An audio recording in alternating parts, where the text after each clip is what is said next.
साथीहरू 3 करोड नेपालीको लागि अत्यन्त खुसीको खबर छ।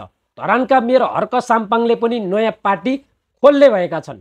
पार्टीको नाम श्रम संस्कृति पार्टी राखिने बताइएको छ। तर यो पार्टीको नाम चाहिँ अत्यन्त उत्कृष्ट छ।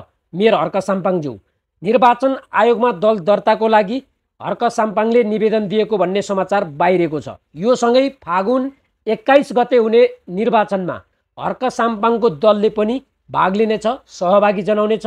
देशको हरेक क्षेत्रमा आफ्नो उम्मेदवार उठाउनेछ। यदि हर्क साम्पाङको दलले बहुमत ल्याएछ भने प्रधानमन्त्रीको लागि हर्क साम्पाङ अगाडि आउनेछन्।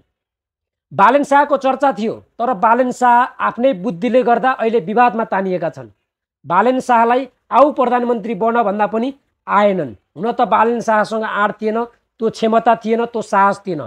तर हर्क साम्पाङले त्यो साहस देखाए, त्यो हिम्मत देखाए। यसको लागि त हर्क साम्पाङलाई स्यालुट गर्नै पर्छ साथीहरू। बालेन शाहभन्दा अहिले यतिखेर हर्क साम्पाङ चर्चित पात्रको रूपमा अगाडि आएका छन्। बालेन शाह विवादमा तानिएका छन्। पछिल्लो समय बालेनभन्दा हर्क साम्पाङ नै धेरै ठिक भन्ने सबैको बुझाइरहेको छ। तर नयाँ नयाँ मिल्नुपर्छ, नयाँ नयाँ मिलेर केही गर्न सकिन्छ, नयाँ नयाँ मिलेर एमाले काङ्ग्रेस माओवादी पछार्न सकिन्छ भन्ने मेरो आशय थियो।